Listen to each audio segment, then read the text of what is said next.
Marion Julian. Marion Julian. Remember that name. You're going to be buying that CD or whatever the new technology at that time is. I didn't even have to say come back in, settle down as he started to play so beautifully. It just, I think, put us in the perfect mood for what this is. Can we just whisper, art activated? You see how sexy that is? And that sounds so beautiful because really what it is, what we're doing today, honestly, is this. It's about how do we make those changes, but how do we do it in a beautiful way? It's a portmanteau that I learned a long time ago. It's called edutainment. And it's how do we mix education and entertainment simultaneously. And when we start to talk about things that transcends and puts us into a whole nother plan, these are the things that I believe, honestly, that it takes. When I look at the history and I look at different things and I see big protests and I see different movements, one of the things that always led the way was the people who were in the arts, specifically those in the music. There was a theme song, something that captured the moment, that brought the people and galvanized the spirit of what it was. And as I think about this last one here that we talk about, protest and repair. We talked about fair housing, and two words that never came up that always come in my mind with housing is eminent domain and urban renewal. It seems like sometimes every time we start to do certain things, it's a hiccup in the road or something to go. But it lets us know, just like when we see the roads, there's always some type of construction going on. There's always some type of repair. Just because the streets have been beaten up, don't mean we let it stay that way. We want to fix that infrastructure. So as Peggy talked about, she said, we just did this 50 years ago. Why do we have to do this again? Well, it's that type of continual maintenance that's going to take us to that next level. And the person who's going to moderate this session, I think epitomizes that. When I first met him, he called me on the phone and said he wanted to interview me, and I said no, and I almost hung up. I just didn't want to be rude because I was afraid of how my name or how my words might be misconstrued. And he said, we'll just sit down and we'll talk. And when he did that, he kind of calmed me just a little bit. And so we did the interview. It wasn't about me, it was about another person. And as I saw the detail that he put into the story, the ways he tried to make me feel comfortable in earning his trust, won me over. And through that time, we started to develop a relationship where we did do some work and some progress. And what made him really click inside my mind is because I saw that he was another person who had been doing this work for a while. He started out as an economist, working as a journalist. And he did a big paper on A.L. Smith, and that's where my dad worked, so that's something that was very near and dear to my heart. We talk about the industrial age and things of that nature and how people were able to make a way for their families, sustainable wages, and just that hope for the future, especially for your posterity, to be able to do more than what you did.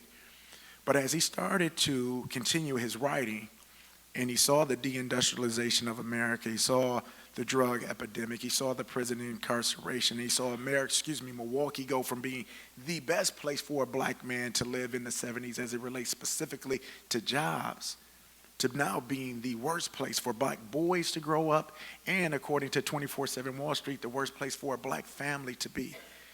And what he did is he transformed his writing from an economist to more of a social justice person, which lets me know that no matter what field we're in, all of these things weave together. And we have that responsibility, as Dr. Lassiter told us, to figure out what's our lane and how do we move into that lane. John is going to introduce his panel. A dynamic panel is one, you know when it's like at the end of the day, like if you run track, the anchor is always the best leg where you're in for a sprint, but they're going to need your energy too.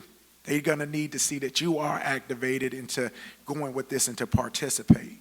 And before we bring them up and show their videos, we're going to have Mr. Julian play another piece I think that will put us back into the mood to be where we need to go. So, Mr. Julian, the stage is yours. And after he plays, the next voice you will hear is my good friend, John Schmid.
My name is John Schmid.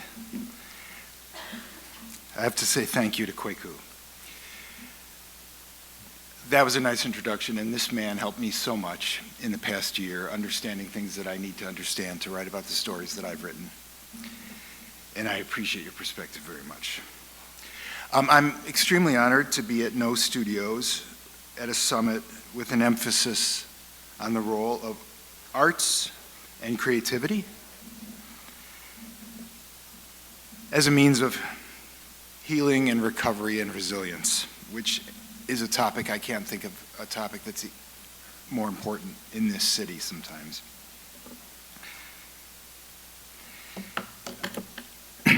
I'll introduce the panel after I speak, but suffice it to say for now that the panel will be more than qualified to talk about the subject of healing. I'm also honored to be on a panel at the same university where I was a research fellow, and that fellowship allowed me to do the research that led to the reporting, which I'll be talking about right now. And that was that's about 2 or 3 years of work now. And that project, that started as an economics journalism project a couple of years ago. And it began with a couple of basic economic questions. So in Milwaukee and in some similar cities, post-industrial cities, the question is, why are urban economies so unresponsive to decades and decades of conventional interventions? Those are census tract maps of the city of Milwaukee. They go from 1970 to, well, we could refresh them, but they're pretty up to date.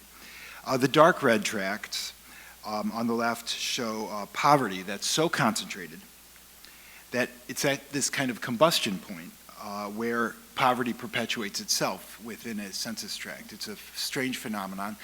Sociologists have identified it, but they don't know how to explain it. The dark blue shows unemployment on a par with the Great Depression. So that's Milwaukee when Kwaku talks about the extremes of the city. So poverty and distress in this city have been perpetuating basically in an unrelenting dynamic despite no ends of programs from nonprofits and from the government.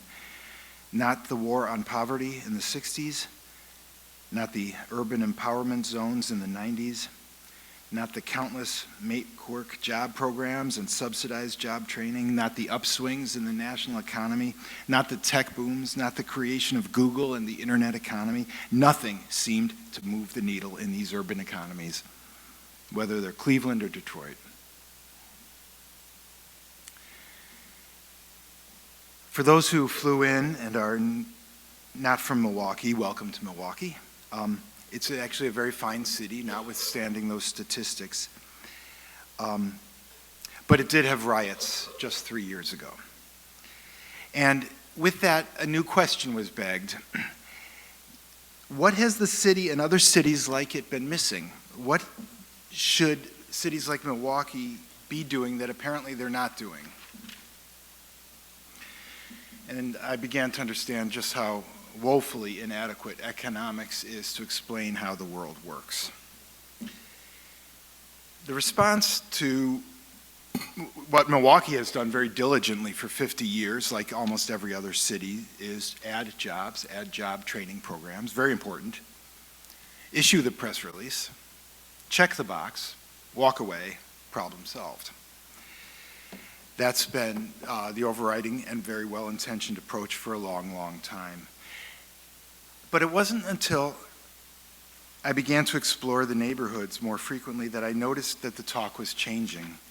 The social workers and public health researchers who I was meeting were not talking about jobs, and that surprised me as an economics reporter.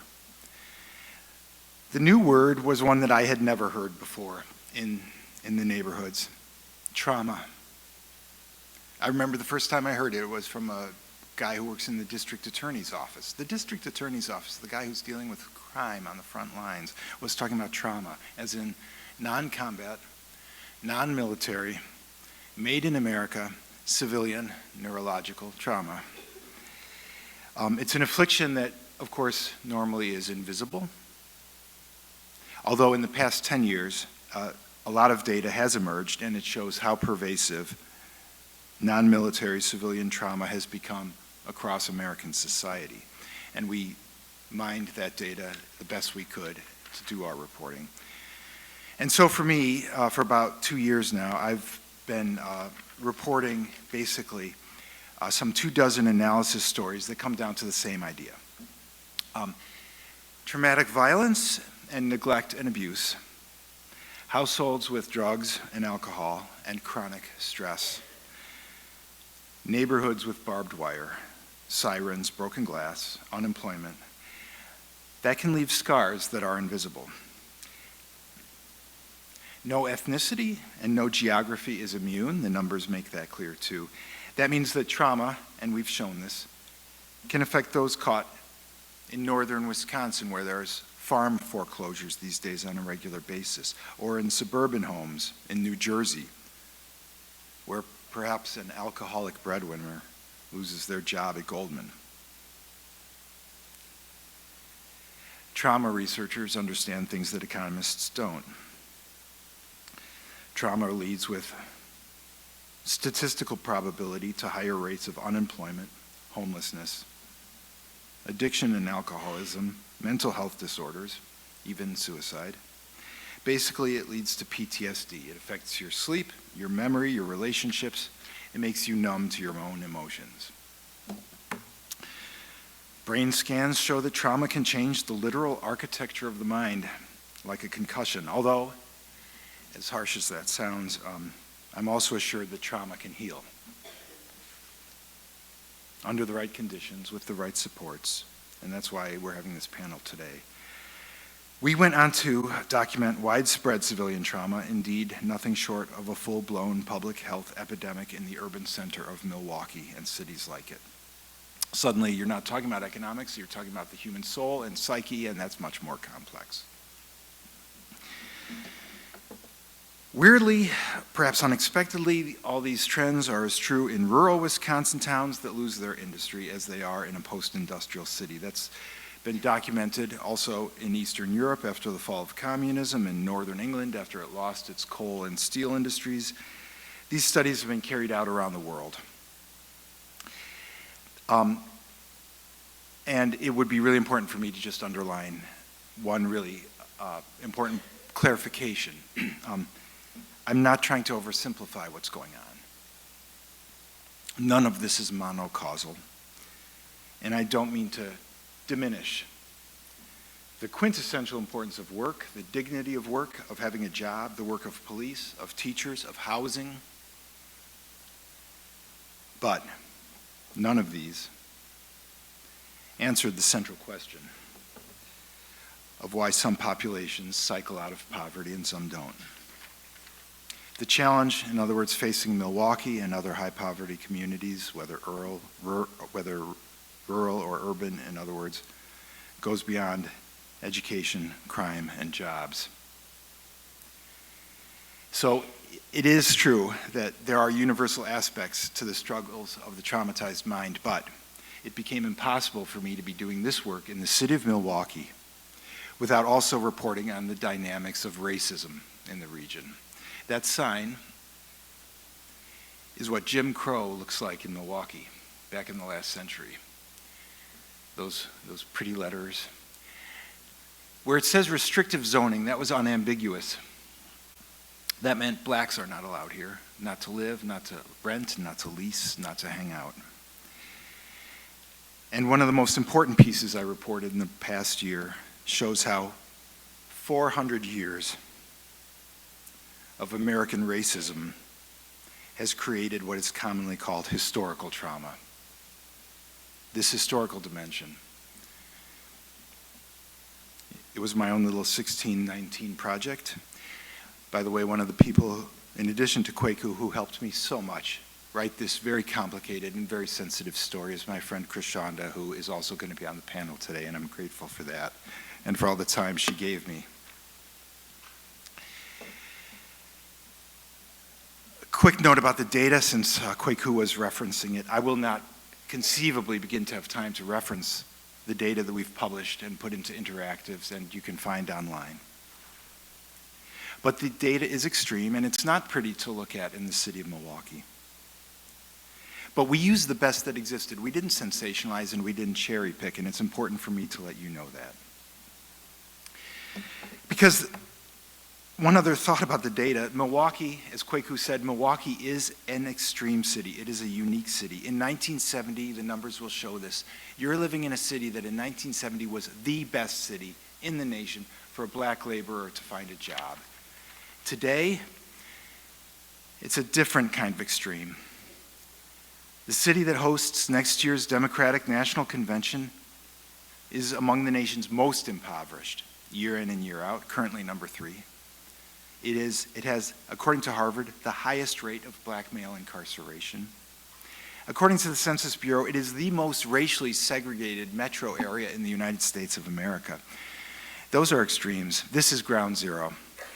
And so I think that it's unavoidable to come to the conclusion that this is a nation that the nation really should be paying attention to.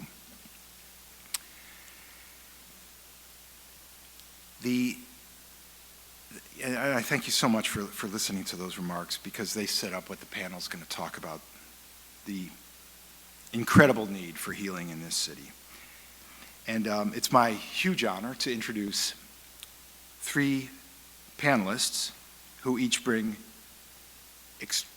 extraordinary commitment and compassion to this city. And I get to introduce, first of all, the panelist who I know best. My friend Chrishaunda Lee Perez, talented writer, filmmaker, and I had the chance to review her first book, and she'll be doing a book signing after this for her second book out in the lobby after the closing remarks. Chrishaunda is a Milwaukee native. And I hope and expect that it comes out in our remarks today, in our talk, just how very active she is in this city, especially in this city's dialogue on mental health. Now, I exercise my activism and activist advocacy for girls and women through art. I choose art because I know art can be healing, and I know that art changes things. I'm a writer, I'm a producer, I'm a creator, and not a project that has my name on it exists without at least one woman, one powerful woman at the center of the narrative. And that story about that woman is only told by that woman.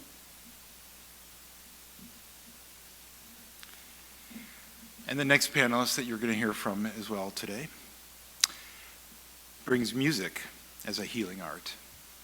Frank Almond has played with multiple great orchestras around the world, including the London Philharmonic. He is the first chair violin and concertmaster at the Milwaukee Symphony. He's in his 25th and final season. He brings the deepest human emotions to art. He's active in the Milwaukee Youth Symphony, and community outreach is at the heart of Frank's priorities. But what is funny in the city of Milwaukee is that those accomplishments, as amazing as they are, sometimes get overshadowed by other events. To some, to many perhaps, Frank is best known for an event that took place 5 years ago when the 300-year-old Stradivarius violin that he has custody over was stolen in an armed robbery, and that made headlines around the country.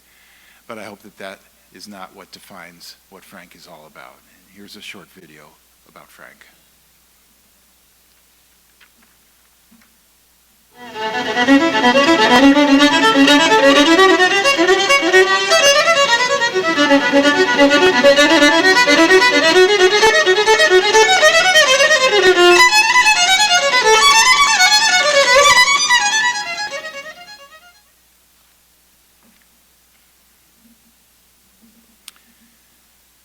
The third panelist is the mother of a young man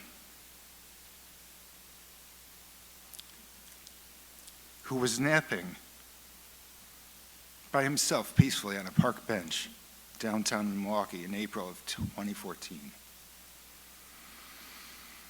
when he was shot and killed by a Milwaukee police officer.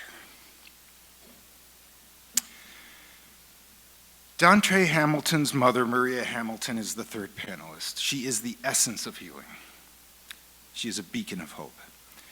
She has used her pain to create new purpose. She has traveled around the nation as well as the city. She has worked with the mother of Trayvon Martin and other mothers in an active national movement called Mothers of the Movement. Locally, she's the founder of Mothers for Justice United. And now we'll have a short clip about Maria, and then the panelists will come up and we'll start a dialogue.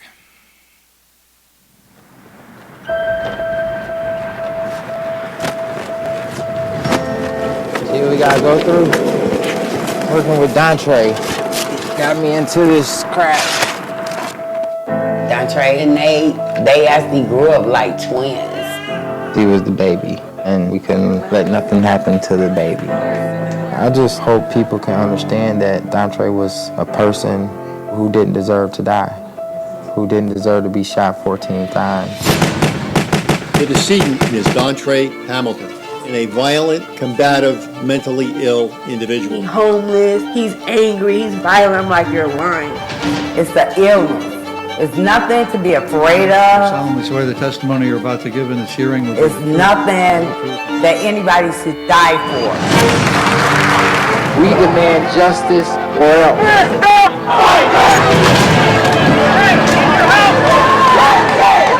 You don't know what's actually going to hit you in life. This fight kind of keeps us breathing and living Dontre. The blood is at the doorstep.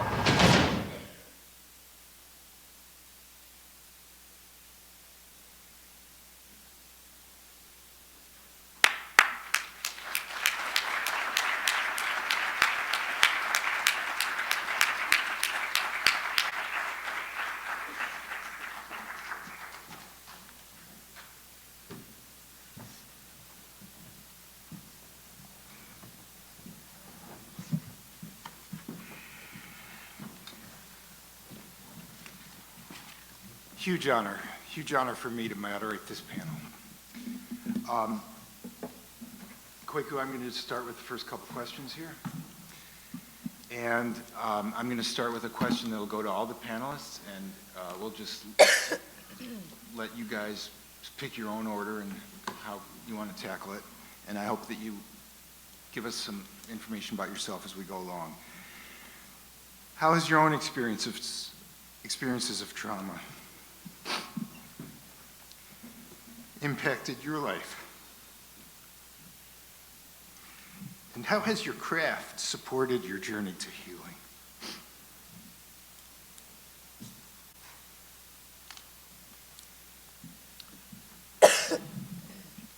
Hello, everyone. Hello. First and foremost, I want to thank No Studio for doing the summit. It was needed here in Milwaukee. This wasn't a journey that I chose for me or my family. Mental illness didn't kill Dontre, but I now suffer from mental illness. It's been a 5-year journey. The first 3 years, I thought it was an isolated situation, so the right thing would be done, but I was victimized. I was lied on. They tried to intimidate me and break me, and I decided to live. And in living, I had to heal. I had to be able to forgive and start back respecting myself and the life that God wanted me to live and to live in my purpose. So first and foremost, my healing started spiritually with having my relationship with God. Secondly, it was accepting the process of the stigmatism of the racism here in Milwaukee. Then I had to educate myself about the rules, the culture, the system that was created to work the way that it's working, and still humble myself enough to do what I was meant to do in my purpose, and that was to help others. I wake up daily thanking God and asking Him to order my steps. And my healing and my purpose in this life, for the rest of my life, is to help and heal others. Thank you.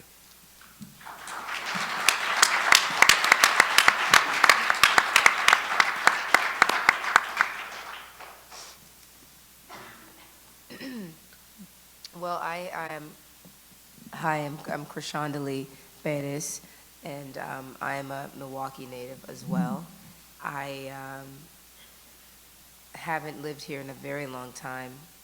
At 43, I left here when I was about 14 years old to attend a boarding school, giving me what I believed and what I knew to be a better opportunity for me.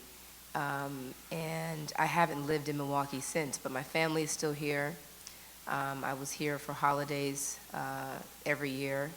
My mother passed away some years ago, and my sister is still here and things. So I do keep my foot on the soil of Milwaukee, but I didn't know socially what was going on here, because when I would come and visit my family, it was very isolated. There was the holiday trips. You would go make a beeline from the airport to the grandma's house, and you would spend time with the family, and you turn around, and you get back to the airport, and you go back home. And the most, I guess, updated information I would really get was the fact that the hats had changed in the airport, and the cheese hats were a little bit more better designed.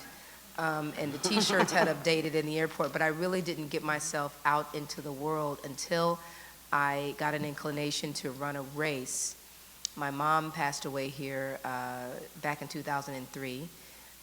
She suffered from an accidental overdose. She was also suffering from mental illness and definitely stigmatized. And I really just ran from here at the time, but I always wanted to give back to her in some way, and I love to run, so I chose to run the Lakefront Marathon, but I was looking for a place that I could raise money in her name, where I could put a plaque of her in her honor. My mother was a teenage mother here on the north side of Milwaukee.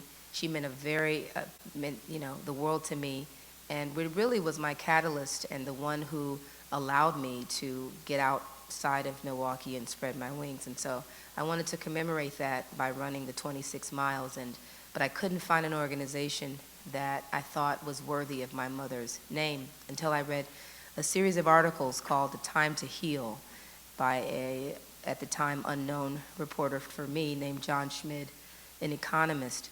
And I knew that it was a godsend. I knew that it was something that was calling me back home.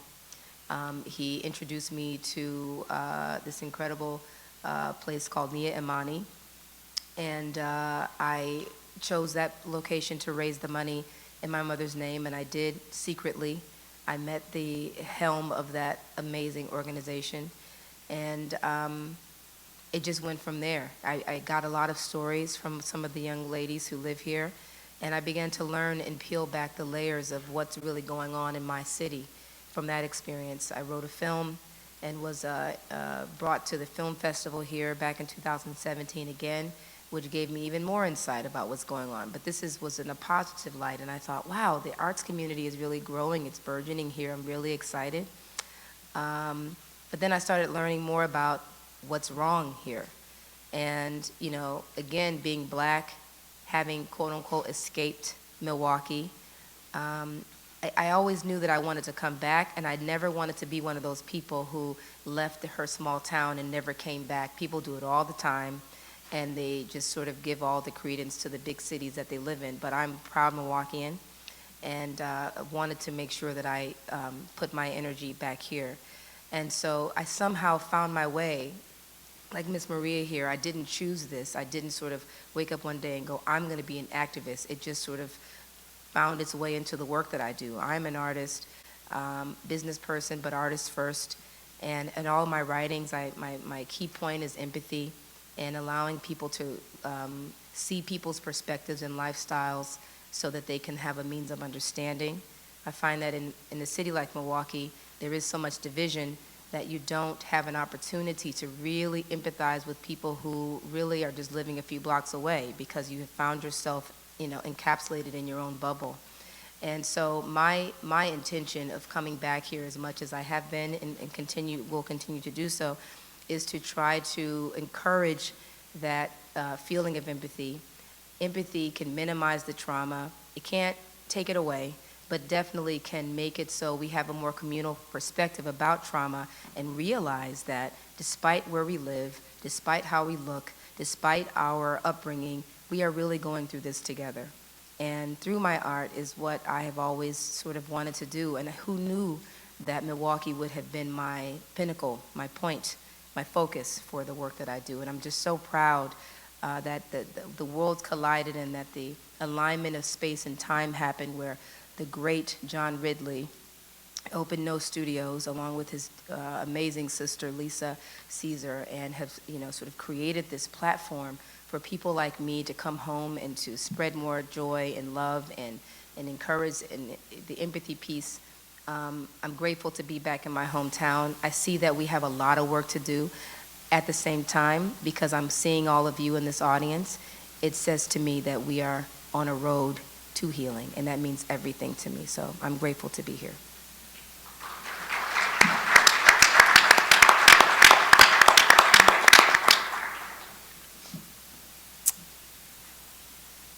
Yeah, talk about worlds colliding. I'm a classical musician. I grew up in Southern California. I lived in New York City for 15 years, and I moved to Milwaukee in the fall of 1995. And grew to really love this city, its cultural scene, started a family here, started a chamber music series, was very active in the orchestra, obviously. And I had a very sort of specific idea of what my city was like. I knew it was broken in certain ways. I knew some ideas of how I might help. I started to think a little bit more about how culture can intersect with the endemic problems of a city like Milwaukee. And at the end of January in 2014, as he mentioned before, I was the victim of a targeted armed robbery in which they stole basically, it felt like they ripped off my right arm, It's a violin, right? Okay, you can say it's a 300-year-old overpriced piece of wood, It wasn't to me, and it wasn't to the community. To me, that's how I saw it. I think that there's another element of, that's a certain kind of trauma, and anybody that's been through a violent act like that understands that you're suddenly thrown into a world and a life and full of experiences that you could never possibly imagine, from Southern California to Juilliard to here to getting shot with a taser, and then I'm in the back of a police car, and then I'm doing a polygraph test, and I'm like, all I want to do is play music, right? That's it. It was 5 years ago. This story, it was crazy. I'm sure some of you remember it. It was international. Nobody'd seen anything like it. It's still uniquely planned and executed crime, and happily, had a good ending in that the violin was recovered and nobody was really hurt, quote unquote. After about 2 years of that, things really started to sort of stabilize. There was less press. A lot of things were different in my life. And in 2016, my wife was diagnosed with what turned out to be terminal cancer. So it was almost like somebody knocked me over again and knocked our family over again. It's, I think, really impossible when we talk about trauma. Everybody has to deal with it in their own way. It's impossible to convey what happens when your life is turned upside down in the ways that we've been hearing in certain ways all day. But I'm a musician, and the question was, how did I deal with it? And the interesting parallels between those two events, the robbery, and then caretaking for and eventually, experiencing the passing away of my wife with 2 children, really, I think unless if you have absolutely no self-awareness, you can just blindly go on. And I had to reboot and just rethink everything that I was doing. And I was thinking about this, listening to the other panelists, because in our own way, that's kind of what we did. And for me, I had music, really. That was the only constant in my entire life since I was like 5. Now it's a little weird because it is a cliche, like, the artist that isolates themselves over here in order to just get away from the world. And that's a coping mechanism to a certain degree. And it probably was in the months after the robbery, just because I didn't know what to do and I didn't want to give up. This is something that was found. The owners were concerned that this instrument was for the community. It wasn't just for the Marcus Center. It wasn't for the orchestra. It wasn't just for people who had the money to buy tickets. I was a caretaker of this instrument, and I tried to get it out there as much as possible. So when we got it back, I had to rethink that whole idea. I started to really think hard about it. And I played more and played in different situations, and it meant more, and it connected differently with audiences.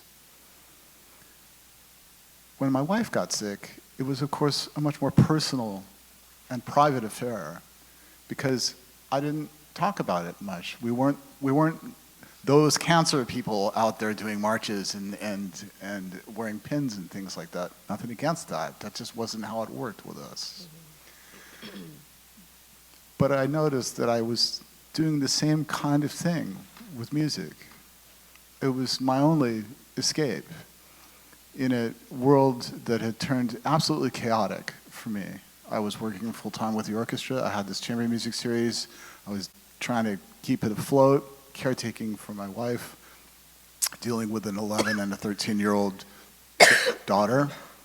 And I would play either on stage, and somehow that connection, and especially if it was, a good night or a good flow, even if I was just going up and playing in my studio, there was something there that changed the way that I thought about how art could connect with trauma. Even though maybe I wasn't putting it all together in my head that, this was all traumatic, you are sort of spinning around.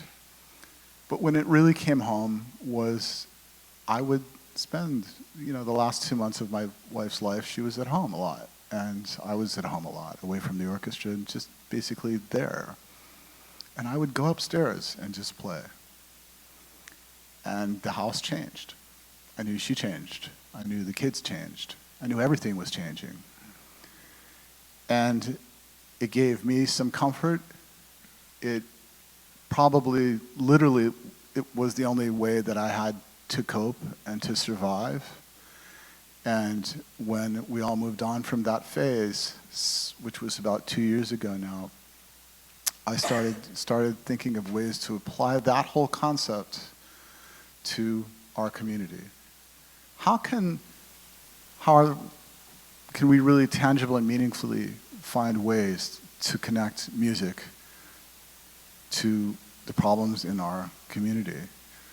And it really got my wheels spinning. I'm droning on a little bit too long here, but we'll probably get to this topic in another question. But that's how I personally dealt with it. And I can't say it was entirely successful, but I'm still here. Yeah. Hey, Frank. Yeah.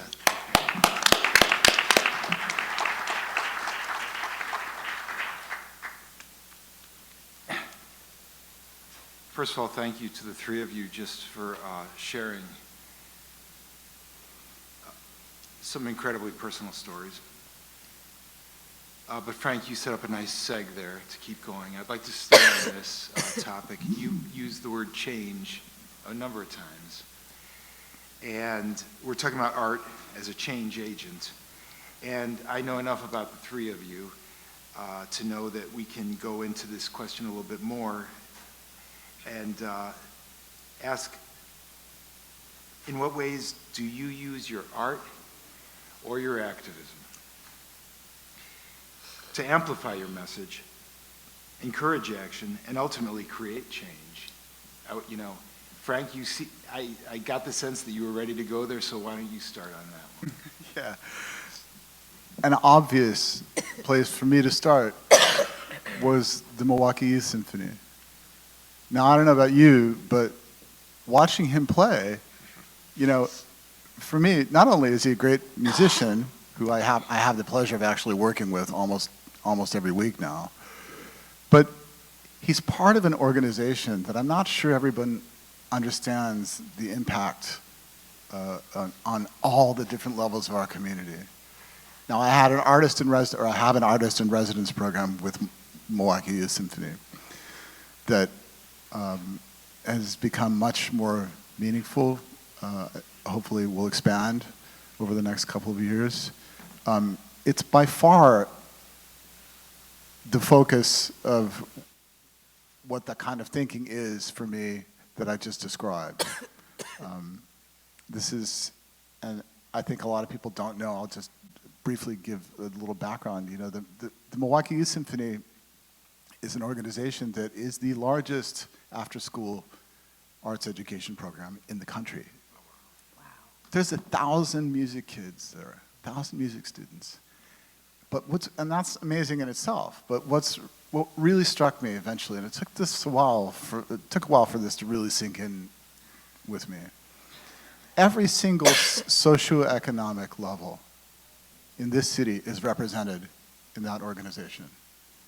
Now, I've been involved with pretty much every arts organization in this town on one level or another. MISO's the only one that's doing that on a daily basis. That's huge to me. And when I see somebody play like that, I know innately from my own experience and just from what I've just described that working with kids and hearing someone do that, it's not just about how well he plays. It's about the skill set that is developed from a very early age, no matter what your demographic is. If you're 4, 5, 6, 7, 10, and somebody's mentoring you with arts education, and you can drive yourself and be creative and learn what it is to self-motivate. Nobody's getting him up in the morning and telling him to practice his viola. He does it himself. Hopefully he's got a mentor who can help him to get better.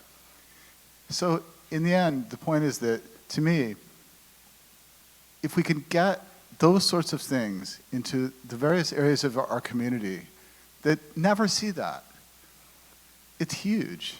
You know, it's not just about how well he plays, it's about all of those skills that he will be able to transfer into whatever profession he does, and it will change his upbringing. I've seen it happen a million times. Next year I'm going to start a offshoot of my chamber music program called Bridges, where we're just going to take small groups of musicians and we're just going to go play where they don't hear music.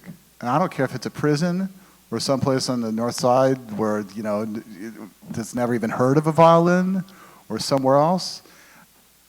That to me is at least a small, contribution that I know how to make as a musician.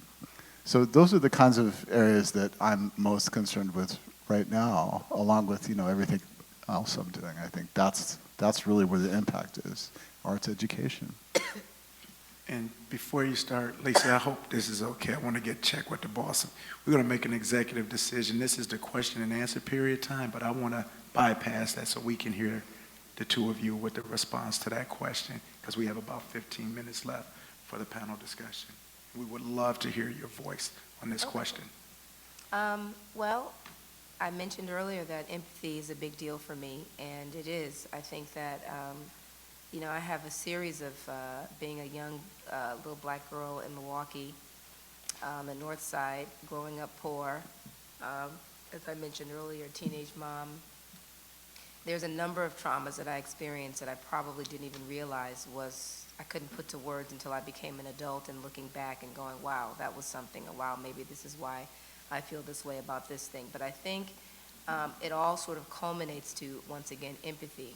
I feel like in Milwaukee, well, I feel like in the world, but Milwaukee being a microcosm, someplace that I know dearly, a big issue that we have is lack of it, and the judging, and the inability to see someone else's position, judging them because of how they look, judging them because of where they live, judging them because of the education that they do or don't have. And believe me, it's on both sides. It's people who are not as educated thinking, having these preconceived notions about people who have a lot of education, and the reverse is true. But I think it's sort of, again, without any real conscious doing of my own, has funneled its way into my writing, because I really feel like if people understood each other better, or were at least willing to open their heads and their hearts to people's circumstances, we would perhaps alleviate a lot of the traumas that are forthcoming. I believe that in police brutality, before a police decides to shoot an unarmed black boy running away from him, if they were to think about perhaps what that child is going through, first of all, see the person as a child, and think about their own children, and a child that maybe they've got a nephew who's about the same age. I mean, in those very sort of isolated moments, it's challenging for people to see themselves in the people, and it is a debilitating sort of perspective, because it affects the next moment and the next moment, and sometimes in the police situation, those moments can be fatal and you can't take them back. So in my writing, I found myself wanting everybody to find an open palette to understand everyone's circumstances as best as they can, so that we can have some relative cohesiveness. Of course, you can't fully imagine what it's like if you haven't lived in the ghetto, if you haven't lived and you were homeless. You can't fully understand what it's like to have been put in foster care, as I once was. You cannot fully understand. But if you are at least open to hearing, you may be able to think about the feeling of what, just that general feeling of, maybe that child is experiencing anxiety, and maybe you didn't experience anxiety through foster care, but you experienced anxiety through something else, because anxiety is anxiety. I'm doing as much as I can in Milwaukee. A few weeks ago, I helped with Marquette to welcome Charlemagne the God, who's a national radio personality, and he's written a book on trauma and anxiety, and the issue of black mental health is finally getting a little bit of traction. Finally, people are starting to consider that black people have issues that need some attention, just aside from putting them in prisons. Finally, black people are able to be present enough to consider that they actually do have feelings. And so that conversation with Charlemagne, I believe, was really transformative because the audience was very diverse, and I was grateful for that. But again, anxiety as a young black boy growing up in Moncks Corner, South Carolina, you may not understand his level of trauma or his level of anxiety living in a single wide trailer, but you can understand anxiety from, your own experiences. And anxiety is anxiety is anxiety. And so I think that for me, the best weapon I have is to tell stories where people can begin to consider perspectives and hopefully alleviate some of the trauma that's forthcoming.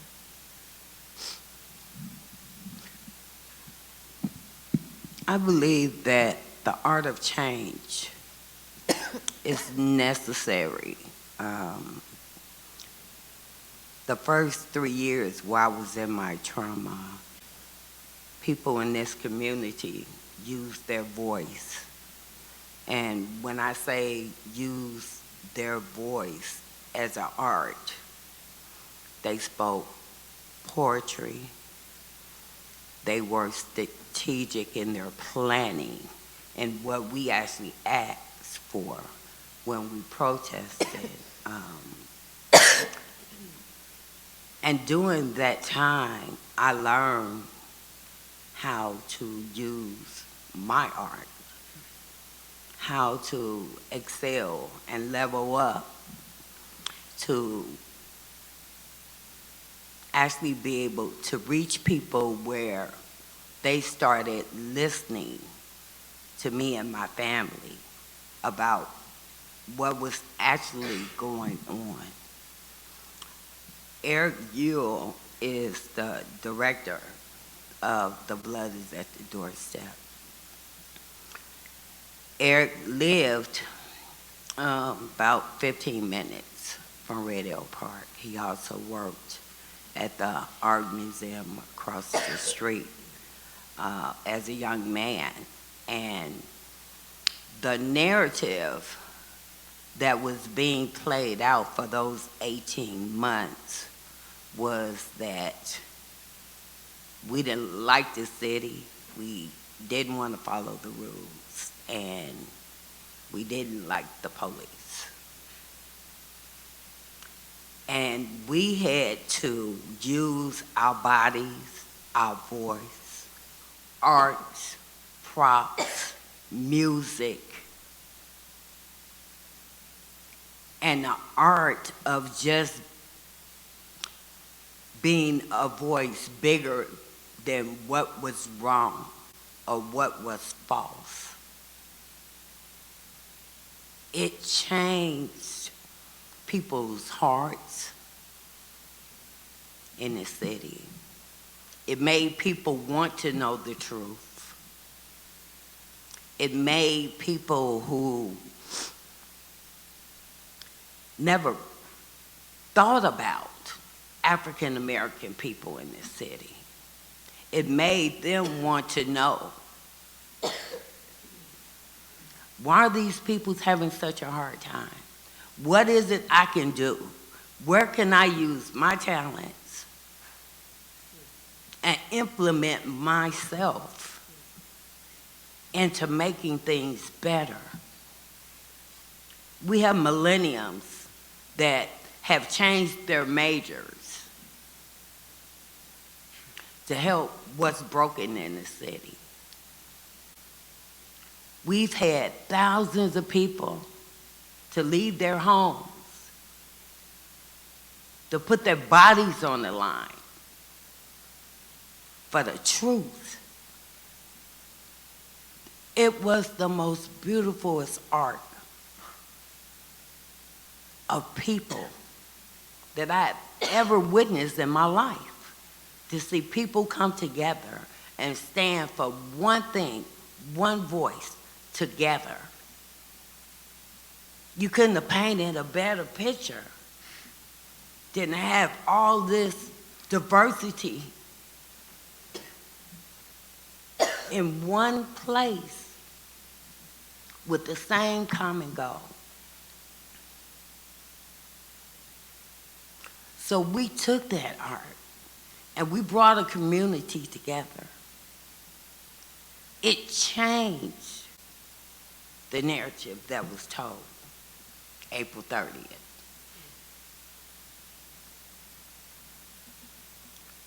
We have different leadership now in office.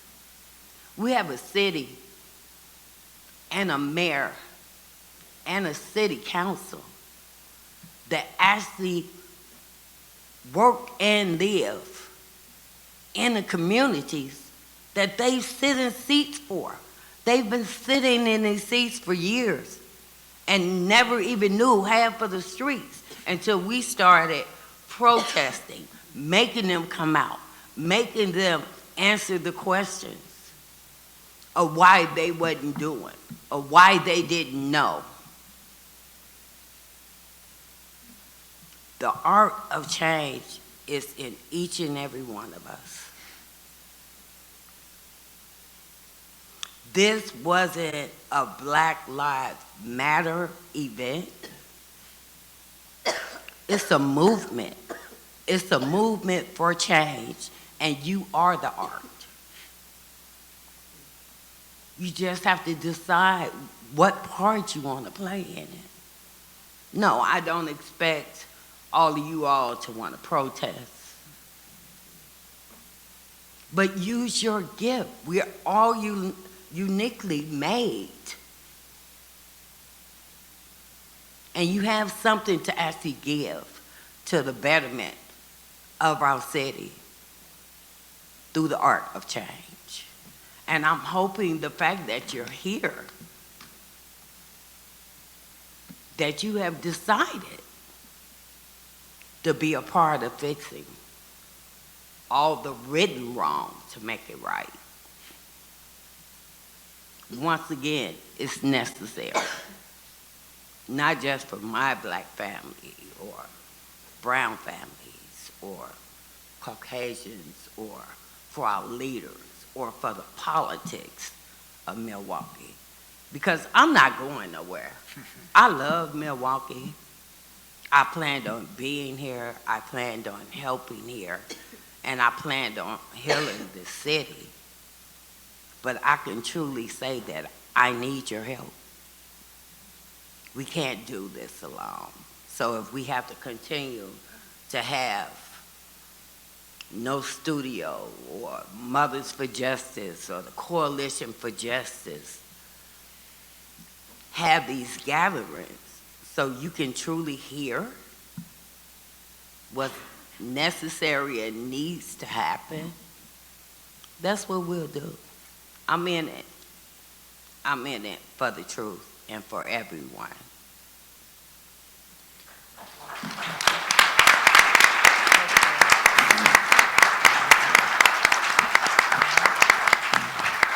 We're going to do one final question for the panel.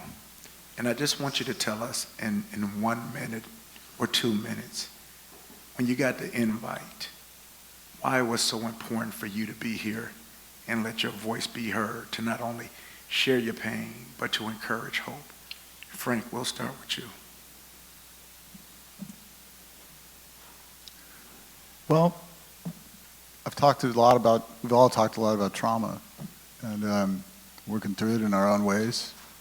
When I met Lisa about a year ago, a little more, I'd never seen anything like that in this town. And given my mindset and what their ideas were, their concepts, meeting John, I was like, I'm all in, man. This is like my community. You know, something has to happen. And this is a way to go that I could see getting involved in. So when she asked me to be part of this, it took me about 5 seconds. So, I'm in. Chrishaunda. I would say the same. It wasn't a thought. And I literally flew in from Connecticut. I had a flight at 6 because I had an event last night, and was up at 4 on the flight at 6. Got to my now a place of being airport, picked up my children, put them on another flight, got on another plane, and flew here. dropped them off, came straight to the venue because I feel like I'm being led by something greater than myself. I can't really give you an explanation because, again, none of this was my own doing. Ms. Maria has explained earlier how her journey was obviously not her own doing. But I do believe that we have in common, although mine is different, and even for Frank's, I feel like when you do feel the call, when you feel something that you really can't put to words, and this is what I do every day, and I can't put a word to it, it's a feeling. And I knew that I had to. All I kept thinking last night after I finished the really wonderful talk with another group of brown girls in technology there in Connecticut, the moment I left, I get to the hotel and I'm thinking, I just gotta make my flight. All I kept thinking is, I just gotta make my flight. Call the hotel people, say, wake me up at 4, set my alarm, wake myself up at 4. I'm up at 3:30 on my own. What was the point of even doing that? But I'm being led by something greater. And I know that when your steps are being led by something that's greater than you, just the heavens are just open to what the possibilities can be. And it all started for me when I was looking for a place to rest my mother's name and running a race in her honor. And I came across the great John Schmid's series, A Time to Heal. I've been away from Milwaukee a long time, outside of, again, airport grandparents, airport sister, airport this, back, and the other. I mean, I had never even taken the time to bring my children to the art museum and the community things that was going on. I literally would make a beeline and go back to where I was living, just never really got integrated. And I think that something happened where God said to me, it's time. It's time for you to start coming back home for a purpose other than just having the great Thanksgiving meals. I think that it's time for you to, I think that you've grown enough, you've cultivated enough wisdom, you're open to learning more, and that you actually have galvanized some resources to contribute back home. And so I don't know what's next, but I know that I just keep saying yes every time I'm asked, and then I'm creating opportunities to bring myself back here. Milwaukee deserves it. And I see the change happening from those who are still living here, who refuse to give up on this city. I am from afar, but I refuse to give up on my hometown. It means so much to me, and the more that I get to cultivate in my career, the more I get to continue to give back. And I'm just really excited about the fact that the feeling is now, because I'm just like, I'm really charged. The whole arts activated is so right for me. Chrishaunda, I'm so activated to use my art to help to create the change and to be a part of something that I know is ready. We're ready. We're not behind. We're right on time. And we are ready. We are ready to have hugs. We are ready to look at people who look different than us. We are ready to integrate these neighborhoods. We are ready to integrate these companies. We are ready. We are not what the newspapers nationwide are saying. We are the most incarcerated zip code in this city. We are the worst place for diversity. We have to prove that that is not who we are. We know better than that, and we know what to do. And it's a very big idea, but it starts with moments like this. And so, why am I here? I mean, it's just a feeling, and it's a very, very good one. Thank you.